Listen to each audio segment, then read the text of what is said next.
Hi there everyone, welcome to my channel.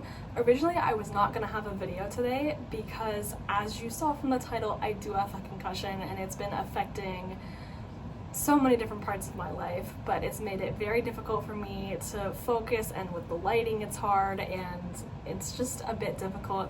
But I am going to be telling you guys about how I got this concussion because I think it's really funny and I think you guys will enjoy it. I'm also going to be explaining the past concussions that I've had because I have had a fair number of concussions, probably more than I should have, so we're gonna go ahead and get into it. So I'm gonna start with this concussion. We're gonna go out of order. Long story short, I fell off my bed.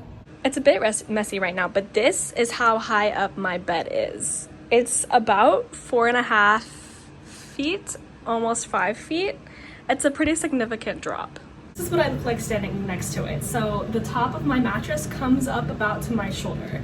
And for context, I'm about 5'6". My roommate has a cat, and I was playing with the cat and I was lying on my bed and the cat just suddenly jumped off the bed, and I was really curious as to why the cat just suddenly jumped away. I lifted up the blanket looking under my bed for the cat and I started sliding, and I was like, oh, okay, because more than half of my body was on the bed, so I thought it was fine. But then of course I started sliding more and more and more, and I was like, okay, like I'll just catch myself. But then I started sliding really fast and I was like, okay, so I need to like go into a handstand or something to catch myself.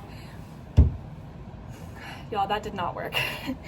I ended up, I don't really remember, but I'm pretty sure I landed like this, like head first.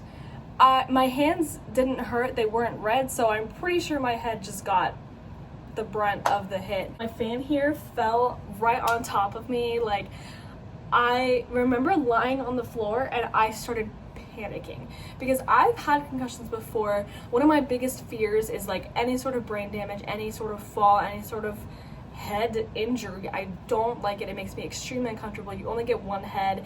Your brain controls your whole body. Brain injury to me is one of the scariest things, and I've had concussions before. So I just took a 4.5-5 foot drop straight to my head, and I have a rug here, but it's really thin. Like, it's basically like falling on a hardwood floor because that's what is underneath the rug. I'm lying there and I don't really remember my reaction. I know that I didn't really black out, but I saw stars. I remember just lying there and I was crying because I was scared, and I was like, okay, you have to get a hold of yourself. So I made myself lie flat on my back straight and then work my way up to sitting up straight, and then work my way up to sitting in my chair, and I just drank a whole bunch of water. So I texted my dad because my dad is a paramedic in training. I'm not entirely sure what his title is. He works in triage in a local hospital. So he told me to send him a picture of my head and like the bruise and everything. He was like, I think you're okay for now. Monitor it, keep us updated, and we'll go from there. But my mom the next day was like, you need to go to the doctor. At this point, I already knew I had a concussion. I knew the second I sat up that I had a concussion. I ended up going to my university's urgent care. They evaluated me a little bit. They did like the basic, like, how far did you fall? What did you hit? Like, is anything else sore? And I was like, actually, fun fact, my neck hurts. And the doctor was like, well, that's the whiplash. Like, everything I hit right here, right? And from about here to right down here on my back and neck hurts so bad. And it's sore, but it's also pain.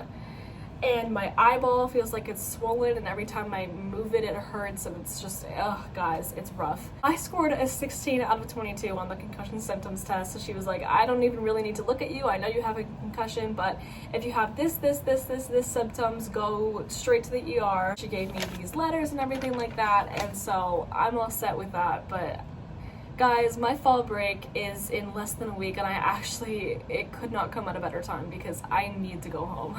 As for my other concussions, I've had 2 that were diagnosed, so I'm gonna go through those. My first one, bit of a spotty memory, guys, because I was in middle school and it was my first concussion. It was pretty severe. I'm a figure skater and I skate on the team, more on that later. We were skating in circles and we were doing these things called backward crossovers. Imagine there's like a bunch of skaters going around in a circle and we're all skating backwards and we're in 2 circles and we come pretty close to each other. And what ends up happening is I actually click blades with one of my friends. I remember the feeling of my blade clicking. I don't remember anything after that. I know my friend got a little bruise on her elbow and I got a black eye, a concussion, a whole bunch of like bruises all over my body, a cut right here, or no, it was here, I think. I don't remember what side it was, guys. I can't even lie. I don't know what side it was. It was so long ago, but if I had to guess, I'd say it was this side. I woke up and I was so confused. I remember the dream that I had when I was knocked out. I had all the textbook concussion symptoms. I woke up and I was repeating myself and I couldn't understand what was going on and I couldn't remember anything that Nina was telling me. And I was like, where's my mother? Like, I need my mother. My mother was grocery shopping. By this time I had been skating for 4 or 5 years. She trusted me on the ice. And you know, it's not like I was there by myself. One of the moms calls my mom and my mom's like, okay, I'll be right there. My mom just walks in and she's like, hey, like, how you doing? And I'm like, what do you mean, how am I doing? When you slap your hands, and this happens to really anybody part, but when you end up slapping your hands on the ice really hard, you get super, super red and it hurts. It's a really weird type of pain and it takes forever to go away. Like, anyone on the ice knows what I'm talking about. It's awful. So they got ice packs for my hands and I was like, guys, this isn't doing anything. Like, this is making it worse. There's a hospital about 5 to 7 minutes drive away, which is perfect. We go to that hospital and I get taken back pretty much right away. Like, I don't remember there being any waiting time. It was probably like 7, 8 p.m. I don't really remember. I remember doing an MRI and a CAT scan. I remember sleeping, and then I remember when I went home, someone else had driven my sister home from her practice. My dad was in California for a work trip.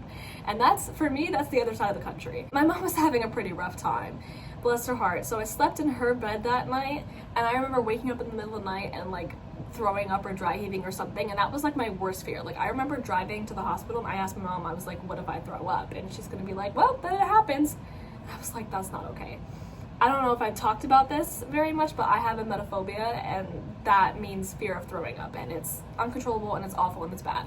Shout out to my friend, because she still to this day thinks that it's her fault, and it's literally not. It just happened. My second concussion that I got diagnosed with also happened on the ice. There's this thing called a spiral, and it's not a spin. You can do connected and duck under spirals. You can duck under the other person's leg and come out the other side and reconnect. That's a pretty rough description. You can find several videos of this on YouTube. It's really cool. They're also really difficult and they're really scary to do. And the number one thing is don't drop your leg, because if you drop your leg, someone else is probably under your leg and they're gonna get hit, and that's exactly what happened to me. And I don't at all blame the person who did this. We laugh about it. She ended up dropping her leg and it ended up being her actual skate that landed on top of me, and it was, I think it was here. I am just so thankful that it wasn't her blade, because we would have been in much worse shape.